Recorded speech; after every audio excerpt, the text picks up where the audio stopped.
നിനക്ക് വേണ്ടി നിത്യ നരകം ഞാൻ തയ്യാറാക്കി വെച്ചിട്ടുണ്ട്. പറഞ്ഞോ? ഒന്നും പറഞ്ഞില്ല.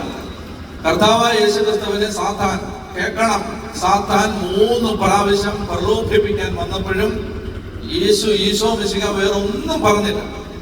ഒന്നും പറയാതെ വായിക്കും. മത്തായി 4:4. ആദ്യത്തെ പ്രലോഭനത്തെ നേരിട്ടത് മത്തായി 4:4 വായിക്കും. മത്തായി 4:4.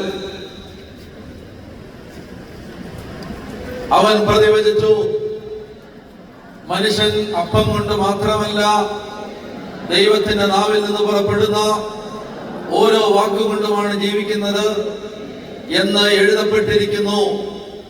ഒന്നുകൂടെ പറയാമോ? മനുഷ്യൻ അപ്പം കൊണ്ട് മാത്രമല്ല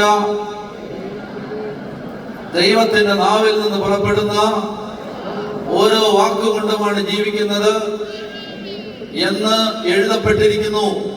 എവിടെ എഴുതപ്പെട്ടിരിക്കുന്നു? ഈശോ പറയാണ് അങ്ങനെ എഴുതിയിട്ടുണ്ട് സാത്താനോട്.